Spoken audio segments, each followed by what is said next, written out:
from a CSAT's perspective, what's that aha moment, that light bulb moment of, okay, shoot, I get it now. And they really start to, live differently, right? Sobriety, starts to go from a white knuckling experience to a way of living that's not so challenging. What is that light bulb moment, and what can you share with us on how to get there?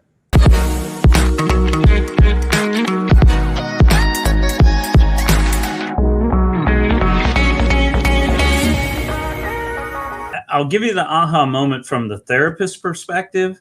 And really, I think that the very first client that I had that was a sex offender, he had a charge. He hadn't been adjudicated yet. So in Texas, you have to, if they're adjudicated, they have a whole separate counseling program that they have to attend. But until then, they can come see me. And the first sex offender that I had as a client, I'm anticipating just this scumbag that, would do things that nobody would ever do.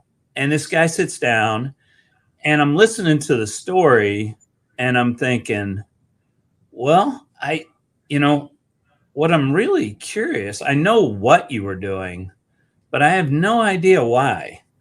And I need to hear more of your origin story, because this doesn't make sense that, it wasn't clear that, no, this guy just likes young girls. Mm-hmm. That wasn't the case. And the more we explored the story, I think for me, the aha moment as a therapist, which then translates to the client, is, wow, this guy, in the situation that he was in the time frame that he was in it, the things that happened to him, particularly the traumas that occurred to him, I'm not above that. I'm not better than that. I could, I grew up in a place that was different. I didn't have the same life experiences that he had. Mm-hmm. And so more and more, that's what kind of formed my idea. So the big question for me in every counseling appointment that I have, every session that I have, is not what were you doing? That's how it starts. Everybody tells me what happened, how they got caught, what, we do a little mini disclosure of, what the acts were, and we look at things like arousal template. But in order to determine the answer to the arousal template question, really, got to know, why was that the option that you chose? You could have chosen others, but there was some part of you that said, no, this is what's going to provide relief. And the why question usually comes down to, there's something about me that I don't like. And I have to have an affirmative answer to that question. Am I competent or a failure? Am I worthy or worthless? Do I matter or am I irrelevant? And even in the high achieving world, a guy that you and I have discussed, not by name, but, for him, the answer is, no, I've achieved great things and I keep doing it. And I'm looking for the next opportunity and the next opportunity. And, I've got 50 million, I need 100 million, and then I need 200 million. It's like, but the question is why?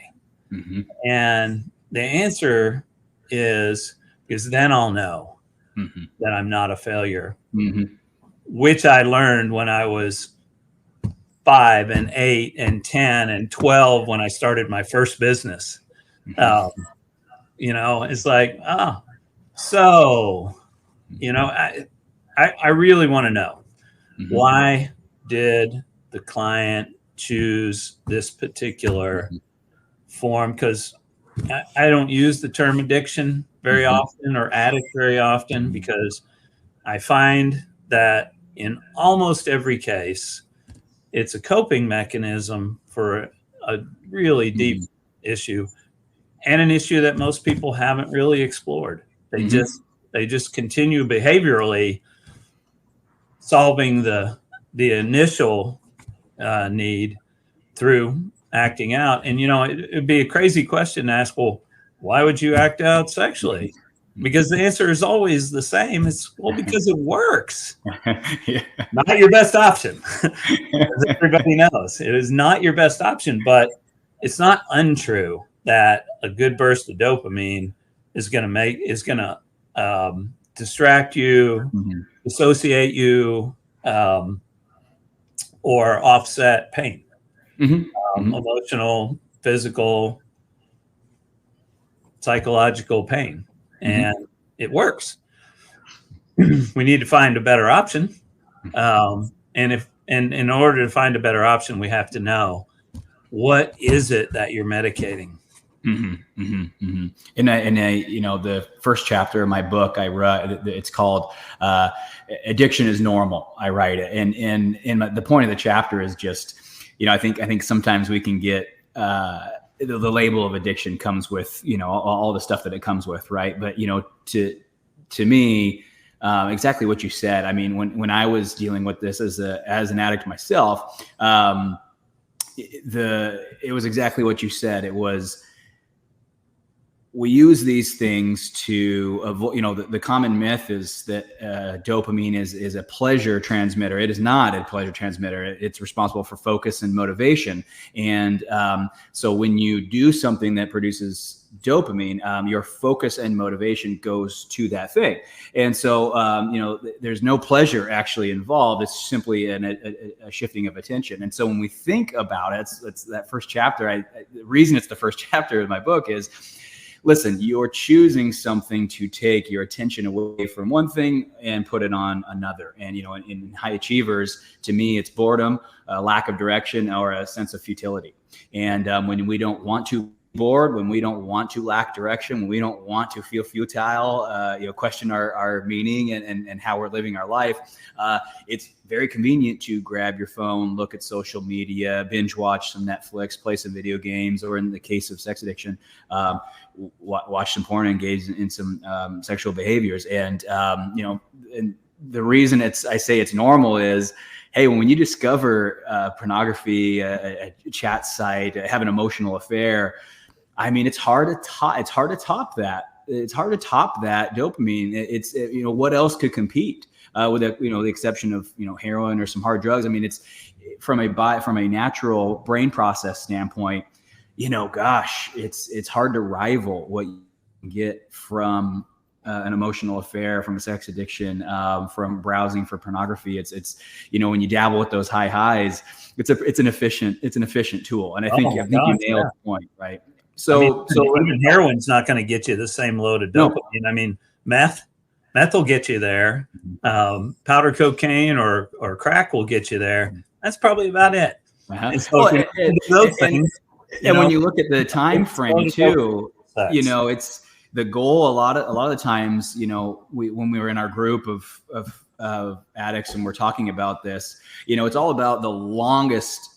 That's why emotional affairs are so addicting. Is you can think for an hour about what you're going to text this person. And you're getting dopamine that whole time, imagining what the conversation is going to go on. And then, emotional affairs are so addictive for that reason. It's, the amount of dopamine that you can get throughout the day texting an affair partner who maybe you have no intent of having a physical affair with. Now your wife, I don't think cares either way. It's an affair is an affair, both ways. But my point of articulating that is, especially within high achievers, they go for the longest period of distraction that they can go for, the longest period. And that is why a lot of people will gravitate towards an affair. Is if we're talking about dopamine over those extended periods of time, it's hard, it's hard to rival that. A football game has commercials and it ends in 3 hours. All these other things, they have a finite end. Whereas, an emotional affair, a physical affair, I know addicts who've used that for dopamine for, close to a decade. Right. So my question for you then, Chris, if someone was to determine then if the aha moment is that's why I do it, what's that road like though? Because I think every addict asks themselves that question, and getting there is not as easy as you made it sound. Where do you suggest people start? Yeah, I don't guess that it's easy to find that, but so the why question, and also you were talking about like you can get a can you see me? Yeah, it'll you can keep talking. StreamYard will catch up. Mm-hmm. You can get a neurochemical reaction from meth, crack, powder cocaine, heroin, whatever. But sex adds the emotional component too. Sure. So it's more dangerous. Mm-hmm. I mean, it's more addictive because, and it also leads to one of the potential answers to the big why question. So with most of my clients, after we get through the what element, then the question will be, well, what is it that gives your life meaning and purpose? And how do you seek to achieve more meaning, more, or to achieve a purpose? And there's a couple of answers they'll snap off. Was it J. Paul Getty that said, "When I have one more dollar," but we know that's not the answer. And so, usually I will offer up a few options. There aren't that many, but for many men, especially in the high achieving, high success area, it'll be, but deep down, I'm worried I may be failing, and failure is not an option. I must be not just competent, but be the best. I must be high achieving. I got to get an A. I can't get an F, but maybe I can't even get a C. And, but it's impossible to be good at everything. It's impossible to avoid mistakes. But when mistakes become magnified by, that deep set insecurity, you can find yourself struggling with or being triggered by an innocuous comment by someone else that, hey, why don't we just call the expert? Where you might feel you're the expert and just, and you may not even register it consciously, but you'd be like, whoa, that hurt. I don't like pain. I must offset pain. What offsets pain? I got a groove in my brain that says, well, I know the answer to that. Part of me waves his hand and says, pick up your phone, get your tablet, pop open the laptop, and just get a straight shot right through the optic nerve into the pleasure center of my brain, and that will work. And the answer, and it's true, it will work. But when you know the answer, am I a failure or a success? Am I worthy or worthless? Am I irrelevant or do I matter? Am I the one or are there others? Then you can start to parse through the triggers. You realize you use the emotional response, the $10 response to the 5-cent issue to go, man, that comment really rocked me. What's really going on? And if you know your tendency, I'm a failure competence guy. So if my wife said, let's call a handyman to fix the doorknob that broke, I'm like, hell no, we're not calling a handyman. I'll fix that thing, even though I don't really know how to fix a doorknob, but I'll darn sure watch some YouTube videos and do it.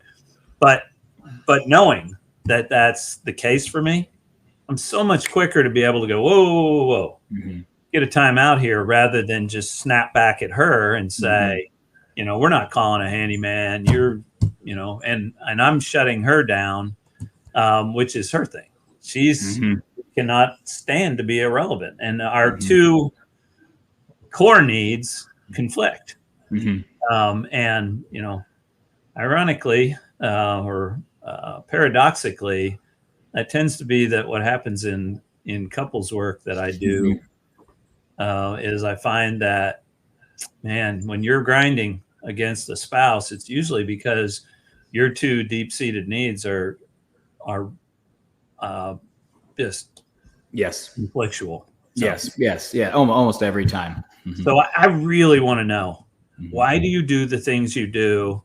And I think that's where Carl Rogers had the concept of unconditional positive regard. If you can do that with your clients, if you're able to put aside any kind of personal bias or whatever against them and say, I know that there's a good reason.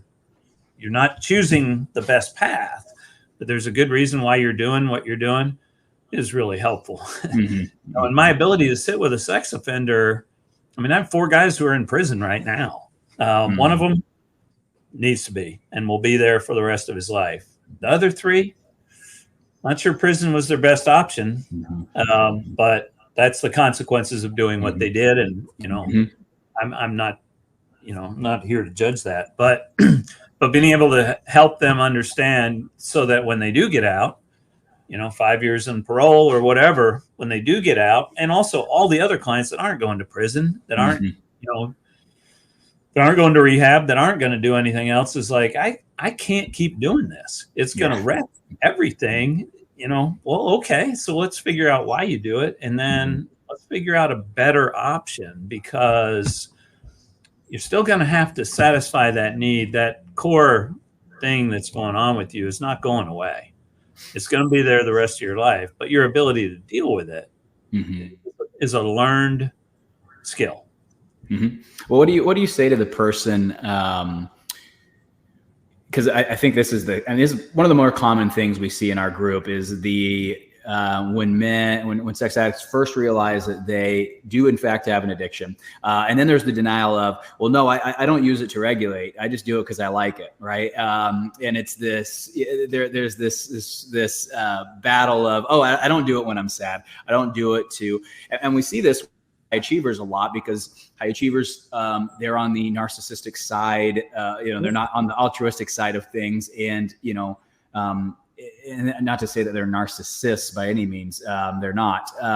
But the high achiever mentality is, oh, I don't have any problems. I don't do it for that. Right? In order to be a high achiever, because you're going to get plenty of incoming. Well, you do. That's where, again, the word narcissism has been, my opinion, has been misused. It's, we're all born narcissists as kids. As we grow up, we start to soften and realize, hey, my needs are going to become met. The universe actually is not as dangerous and as exclusive as I like to think. And then that grandiosity is supposed to go away. But to your point, a lot of high achievers, I think the thing that drives them is that lone wolf mentality of, hey, I got this, I got it figured out. I think one of the problems that I see, at least in our groups, is that what gets in the way is that I've got this, I've got it all figured out. Oftentimes they don't recognize that they are using this addiction to that. Oh, I just had that emotional affair because I liked her. Even though you knew you didn't want to, you said it would be the last time, and then you did it again, and then you did it again, and then you did it again. What do you say when there's this denial? Or I guess let me ask it another way. How imperative is it to acknowledge that you do in fact do these things to emotionally regulate? Well, I think it's essential, right? If you can't acknowledge that, if you're not recognizing that as an emotional, physical, even spiritual coping mechanism, I don't have a lot I can offer. Because then you will just stop. If you can do that, then just don't do it anymore. It's hurting you to do it. That's like the old joke. I went to the doctor and said, it hurts when I do this. And the doctor said, well, then don't do that. But, nobody's in my office who says, yeah, thanks. I'll just stop doing it. Yeah. So to your point, if you can't, and I think you bring up a good point. If you're not doing it to emotionally regulate, then you should have no dependency on it. And so you should not, then you wouldn't be a sex addict. is what you're saying, right? So it's the paradox would be fine, then stop, and there shouldn't be an issue. Right? I like that. I mean, that's always my question is, so why do you keep doing it?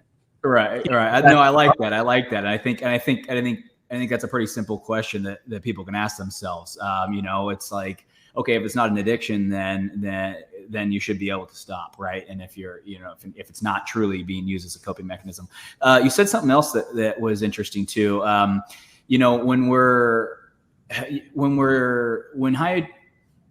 of the biggest things I see with the high achievers, at least in our group, is it very, very common. The response is, and you're gonna smile when you hear this because it's a classic comment of, I didn't have a traumatic childhood. My mom stayed at home and raised us. My dad made great money. I was the star of the football team. I was the prom king. Everybody knew who I was. My family was well known. On and on and on and on. That is, to me, in my light bulb moment, that's always mine is, if everything was so perfect, then there's nothing wrong with you. And so then therefore there's really nothing to go to therapy for, because you have it all figured out and you were raised correctly. My outlook on that is, if your parents were born before 2024, there's no way they parented you correctly, because no one has done a great job of that. You were kind of bringing up that. What do you find when people don't want to acknowledge that? What impact does that have on the addiction and recovery? Yeah, I mean, if again, I feel like that's the first step of the 12 steps. You're still in denial. I mean, we live in an imperfect world, and it's a trigger-rich environment. And the idea that you would be able to walk through this world oblivious to all the negativity that comes, and you can be as narcissistic as you like, although I do agree with you. I think that's like the pop psychology term of the current time. We'll move to something else in a couple of years, but unless you're really experiencing classic narcissistic personality disorder, there's going to be things that bother you that aren't perfect, that aren't working as well. There's going to be, that's one of the great advantages, the great gifts of a failure. Mm-hmm. Most entrepreneurs, if they're really out there, have got a bankruptcy or a near bankruptcy in their past. Mm-hmm. And most of them would look at it like, yeah, that sucked and I never want to do it again. But man, I learned some stuff from that thing. And, but I have yet to meet the person, and I don't love to use the term trauma. I think in my profession, we turn over a rock, we find trauma everywhere. We're trauma informed in everything we do. And it's like, but I think dysfunction is a better term. There are times when I'm not functioning optimally, and pretty much everybody can admit that. Mm-hmm. And there's usually an answer why, that cog is missing a tooth. What happened? Where'd it go? I think I had a fairly idyllic childhood up until I was about 13, 14. Right? But way before that, mm-hmm. I had that failure, success, dilemma that mm-hmm. was confronting me, and seeming failure, something that everybody else would go, what? No. They bothered me. I played baseball, and a strikeout was cataclysmic.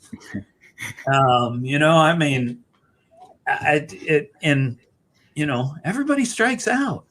And the higher you get in baseball, the more you strike out. But it's just like, I had to quit baseball because I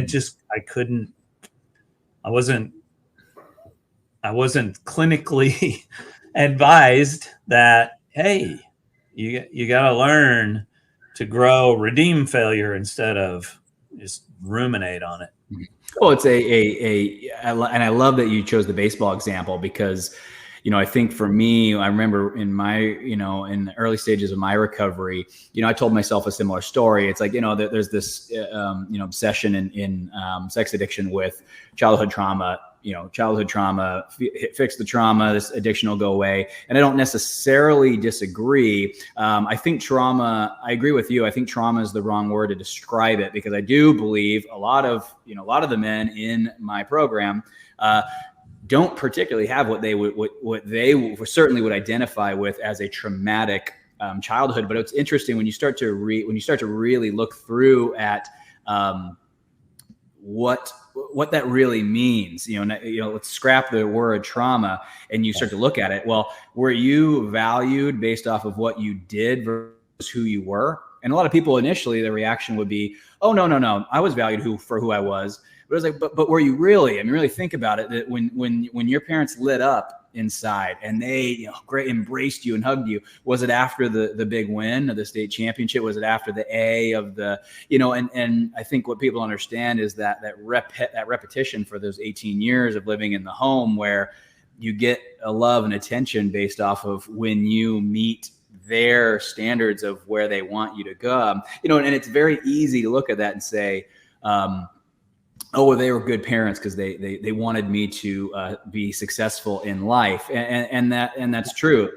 There's nothing wrong with that. But if that's the only time you're ever being celebrated is when you're, and that's part of those things. Over time, what's that do to the psychology of it? What happens? Well, what happens when you're an adult, right? That's the we have something that. We taught for a long time. We had a nonprofit that did parenting education.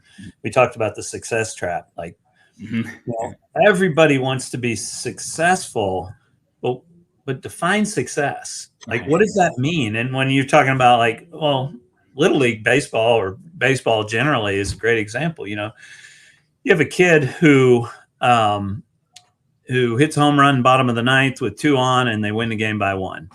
And everybody's cheering and so happy. And it's like, what did it feel like to be the one who won the game with that, 2-strike, full count home run? It's like, well, it felt like everybody valued me because I did that. I'm becoming performance based, right? And we would ask the question so define success, but don't use money, power, beauty, or fame. Yeah. Don't use any of those things. Or in the case of this conversation, sex appeal and being desired, being wanted. Well, beauty, / sex, right? Mm-hmm. Define success without using any of those concepts, and people are dumbfounded. Money? No. That's one. Power, the corner office, the C position, sex, beauty, Who do you want your kids to marry? The cheerleader, the football captain, baseball star, and fame. Man, you take those 4 out, and it becomes much more difficult. And then the flip side of that is, so what's the opposite of that for you? Right. Sure. Yeah. And I think you bring up an interesting point too, because it's not. I think there's a lot of emphasis on the, again, I don't like to use the word, but it's in every book, so it's like hard not to use it. But childhood trauma, there's a big emphasis on it being from, parents, lack of attunement, things like this. But to your point, when you have been programmed by parents or by society that being successful, accomplish is how one adds value to your life. It doesn't take much. I would say most 10-year-olds have pretty much got that one down. From there, my parents, we were poor, we didn't have any money, but they taught me those principles, and so I shifted my attention towards the world. I always use the example of James Bond. My dad was a big James Bond fan. James Bond always had tons of resource. He slept with 2 or 3, 4 women every movie. And so my dad admired this man, and so I admired him. And sure enough, he's in the movie theaters, and so I think we can't underestimate the value, we can't underestimate the influence of just the power of the collective of everyone's celebrating the kid who hit the home run. It seems like such a normal thing, but I also, Chris, I love what you said there about who do you want your kid to marry, because it's those subtle, it's those how much of that influence is being for the people who had a perfect childhood.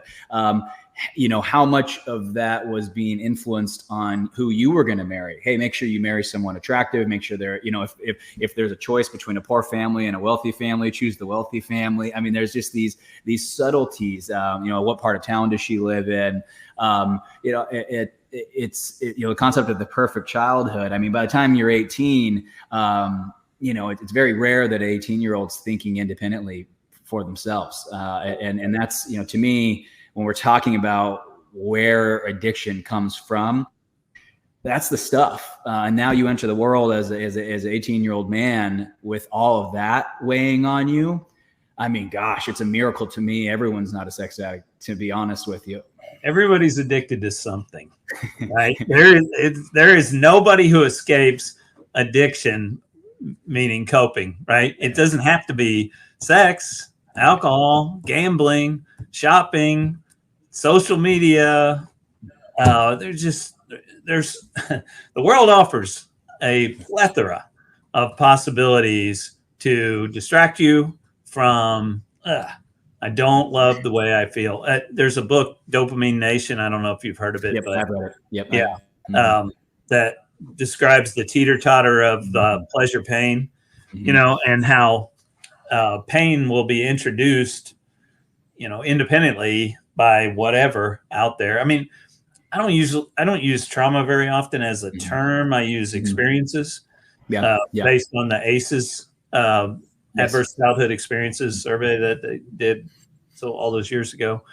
But, they list 10 things that are all traumatic as adverse childhood experiences. But yeah, I mean, everybody has experiences that are unpleasant, and that, that hit them in some way that really, I mean, you could tell me you don't like my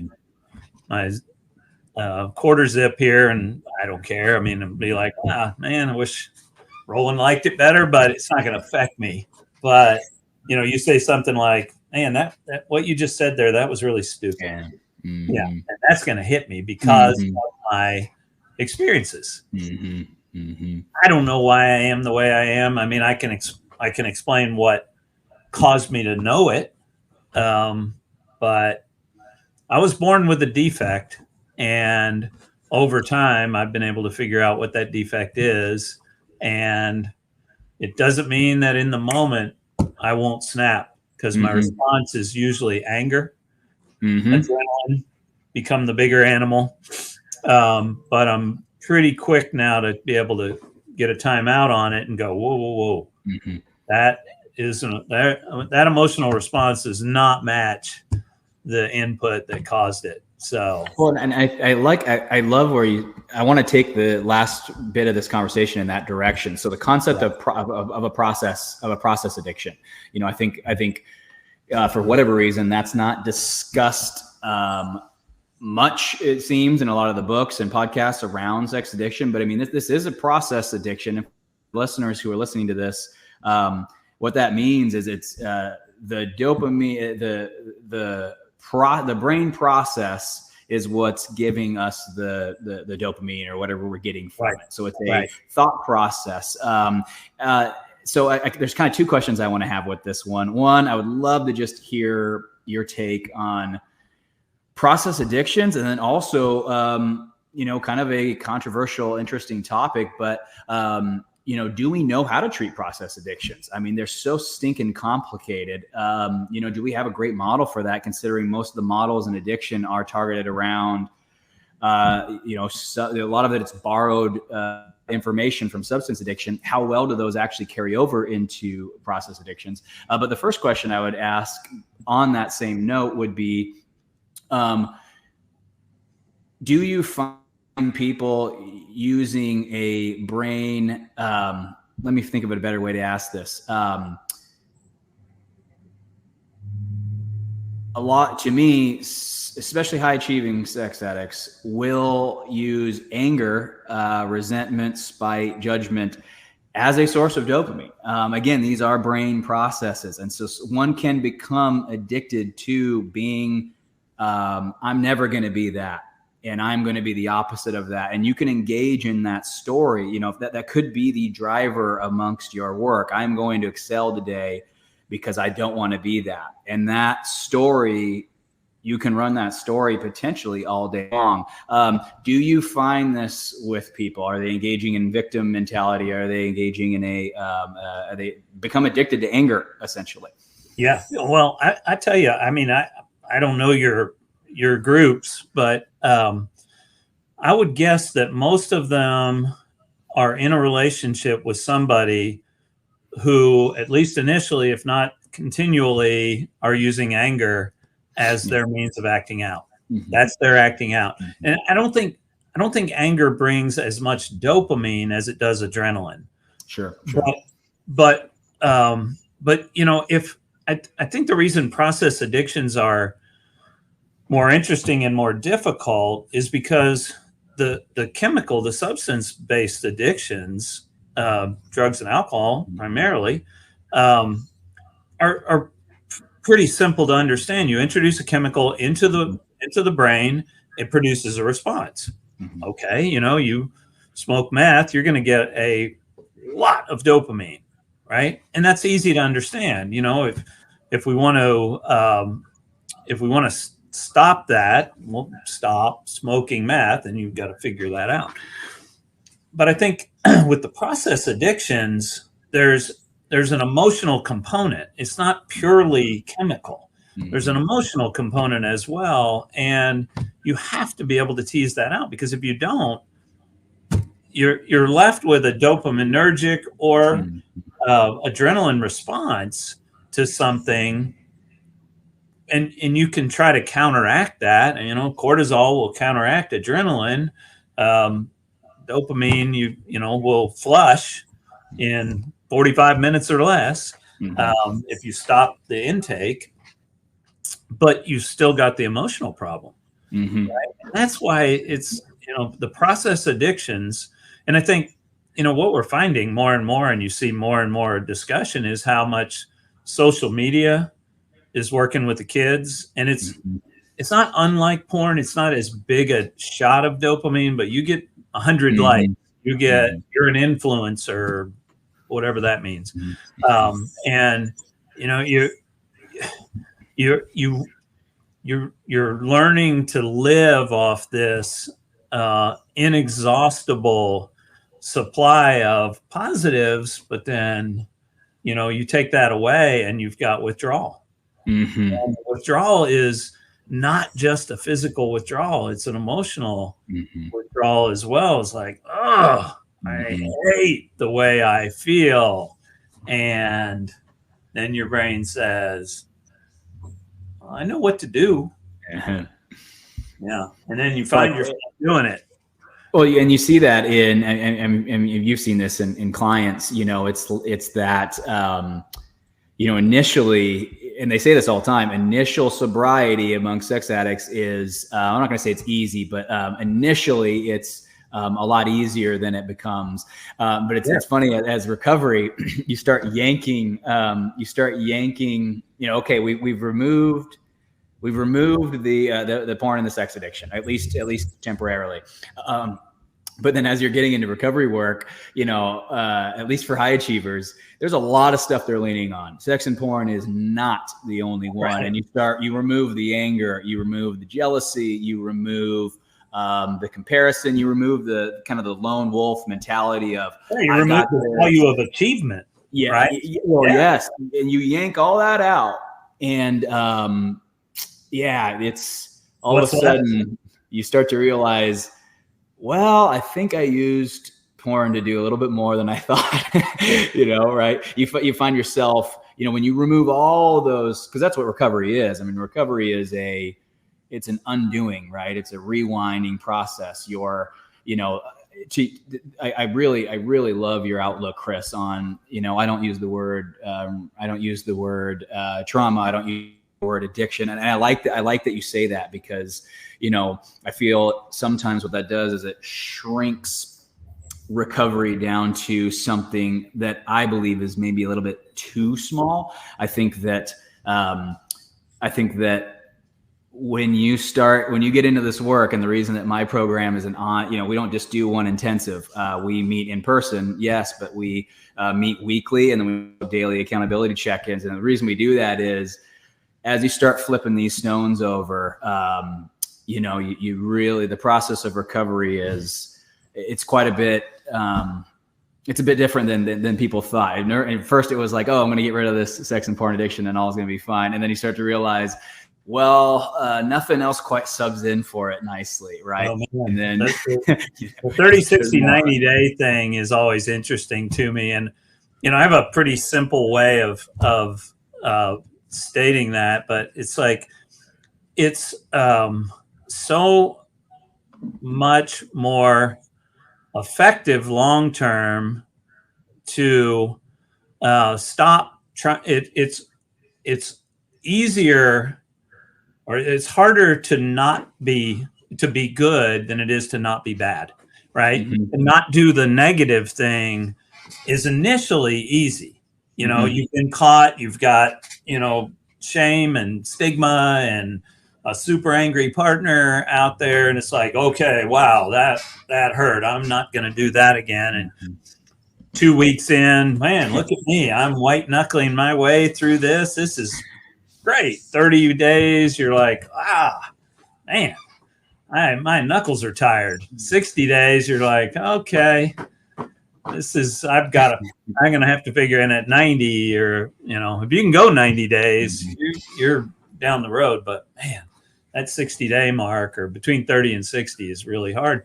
You have to develop something good that you do that's the alternative to something, to the bad thing. Well, and I love that I love that you just said that, because to me, recovery is, and this because you've seen men who've, there's men who think, oh, I'll just go see Chris for 8 visits and I'll be better. I'll go to 12-step for whatever. I'll power my way through the 12 steps. I'll skip a few, and I'll get there, and then I'll stop going. But then there's the men who it's like, no, I'm going to recover. I'm going to practice sobriety to get me to recovery, and then I'm going to recover. And I like that you said that, because recovery is, to me, it's not an inconvenience. I think, for the first months, my heart goes out to these men, because I was one of them. And those first 6 months, it is annoying. You're going to these meetings and you don't want to be there. You don't identify as an addict. There's a felon across from you who's drinking Folgers and smells like cigarettes, and you're just like, what the heck's going on? Why am I in this room? So I get it. Those first 6 months, recovery it feels like a burden. But I'll tell you this: when you get into recovery, real recovery, I've seen clients 2x their income, 3x their income. I've seen couples become connected, really, like from a real connection, for the first time. I mean, for the first time, an actual connection. I mean, you become the man your wife really was always hoping that you were. To me, it really is not an inconvenience. There's a reason, I don't have a contract with my program, but there's a reason my program's month to month and not a intensive that just starts and ends. And it's because, hey, if you want to be in, we've got people in who've been in for over 3 years. Hey, if you want to be here and recover, and you need a crew to dissect your thoughts, that's what recovery is all about. I mean, you do need a crew. I mean, you have to have people, right, that you're bouncing these ideas off of, and nobody better than people who are in the same position as you to say, hey, as long as there's that unconditional positive regard, that part that says, hey, but for the grace of God, there goes I, or there goes I. Right. Exactly. I don't think that's you. I mean, the group that we do here, every now and then somebody will come in, maybe a newer guy, and say, hey, you know what? I'm I've been doing this and this and this, and that seems to be working pretty well. And one of the old timers will be like, yeah, well, here's a couple things to be looking for. Yeah. And to have that ability, and I mean, these guys keep coming to group because that's the one place they can go where, people aren't blowing smoke up there, what, but people really genuinely like them and are appreciative that they're there and they can feel that, and that's real. So. Well, it's a, with a process addiction, the truth is, if you think you're just going to go to 8 therapy appointments and go to 12-step meetings for 4 months and and this is going to be out of your life,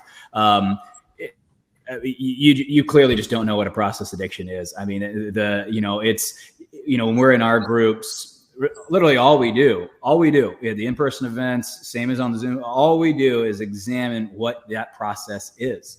And a lot of it's around, it's around, I want to be admired in this way. And, a lot of times sex has gotten into that and it's a affirmation that someone wants. And, until you find a way to rewire that process, to me, your marriage is at a high risk. It's, as long as you're keeping that belief around and you want the confirmation that woman will sleep with you, until you have sat down with a bunch of guys and found a way to navigate that belief. As long as you want that, to me,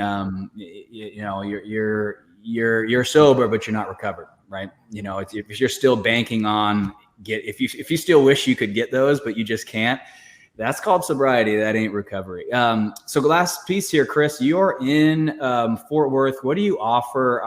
Are you only treating patients who are in Texas? Are you only treating patients local? Are people virtual? Do you have coaching offers, courses, or anything that somebody can just out of state? Kind of give us some help here if somebody wanted to reach out to you. Yeah, I mean, I can only our ethical rules prohibit us from counseling people outside the state, although that just changed effective March 21st, where we can do telehealth. Yeah. But then we're subject to the jurisdiction of the state that they're in. I go to Colorado once a week. I'm a mountain person by nature. Once a month. And so I still counsel back and forth. Ethically, probably not the best choice, but Colorado's more understanding than Texas until now. So I do that. We have other CSATs here, and we have partner therapists here as well.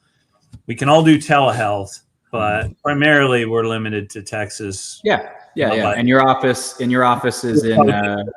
We're all licensed as LPCs or LMFTs or social workers. So all master's level therapists. And what's the name of your office if people are trying to find you guys? We're cleverly named Fort Worth Counseling. Perfect. Yeah, can't forget that one. FWCAI.com. Yeah. So, and then the last piece here, connection advice. That's how I always like to end. We all know the most imperative piece of this is to find people to connect with this addiction. I mean, you just have to. What would you recommend for people who are struggling to do that? Because as you know, it's easier said than done. Absolutely. Yeah, no. I mean, the most important thing about any group is that it's a good group. And what makes a good group? Authenticity, humility, transparency. If you're not ready for those steps, you're not going to be the greatest group member, and the group's not going to provide the best for you. I think finding a good group is difficult, but being a good group member is more essential. Yeah, I agree. So being able to put down the pride is important. After that, then you're better able to gauge which groups are good. It's really a hit and miss, and there are too many misses in groups. So if you find a good one, stick with it. Our group here, is really good. There are a couple other groups that are good. There's 2 SAA groups locally that are good and 3 that are not. And it's because of the people that are in the group and the leaders of the group that encourage humility, authenticity, transparency. And when you have that and you're comfortable and you're confident and there's confidentiality in the group, you'll max the experience out, but you don't have those things. It's why, I mean, it's why I interview everyone myself before they get into our group, because exactly what you said. It's, people always, oh, Roland, do I have to make a lot of money? Do I have to be married? I go, listen, I'm looking for one thing: commitment. I mean, are you being honest with yourself, and are you committed? Are you committed to this thing? Because that really is what makes or breaks a good group. Right. The groups. I always say the groups are as strong as the members in the group. It really is what it is. Yeah. If you're going to connect, I mean, true connection requires those things. Yes. Humility, authenticity, transparency. So. Yeah. Yep. Chris, thanks a lot. And for those of you who are listening, if you are looking for a group, if you're local, Chris has a group. You guys can reach out to them. They have a group available for those of you who are looking for if you're a high achiever, entrepreneur, executive, and wants to join a group with other sex addicts who are high achievers, executives, entrepreneurs, business professionals. You can go to our website, successfuladdict.com. Just fill out an application and we will jump on an interview to make sure you are a good fit. Chris, what is your guys' website? FWCAI.com. Perfect. Thank you so much. Thanks for joining us.